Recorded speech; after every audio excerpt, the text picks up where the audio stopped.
Welcome back. One final point before we go tonight. How does this make sense? Senator Dianne Feinstein, a very liberal senator, says no law Congress could have passed would have prevented the Las Vegas shooter, Stephen Paddock, from waging his attack. But what? At the same time, Senator Feinstein is pushing for hard gun control legislation in Congress? How does that make sense? This is why I could never be a Democrat. Feminists cry, #hands off my birth control, but when we take our hands off and hand you the responsibility to pay for your own birth control, you pretend we're oppressing you. How does that make sense? This is why I could never be a Democrat. Men are inherently sexist, liberals claim, predisposed to be rapists if we don't beat the masculinity out of them. But you know what? Let's put girls on Boy Scout sleepovers because boys and girls, really, how different are they after all? How does that make sense? This is why I could never be a Democrat. If NFL players who kneel during our national anthem and refuse to face the flag are heroes for using their platform, then why didn't you praise Vice President Pence for using his platform when he walked out of the Indianapolis Colts game when the players dissed our country? How does that make sense?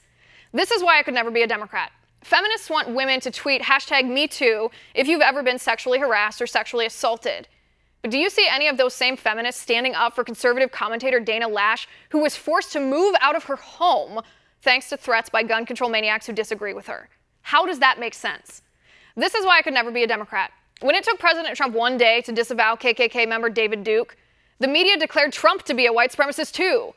But 5 days for Hillary Clinton to condemn abuse of women by Harvey Weinstein, who bundled $1.5 million for Hillary's campaign, 5 days before she said he was wrong, to Democrats that's no big deal. How does that make sense? See, here's the thing. When you contradict yourself, that means you have no principles. When you have no principles, you'll say anything to try to get people to vote for you. When you have no principles, all you want is power and money. You can tell when liberal politicos only want power and money because they constantly contradict themselves in an effort to make people feel guilty enough to donate money to them and vote for them. That's why nobody wants to be a Democrat. And that's my final point tonight. You can reach me on Twitter at Liz_Wheeler. If you liked the show, please send me an email at oann.com/contact. In the meantime, catch us here tomorrow at 9 p.m. Eastern. And until then, have a good night.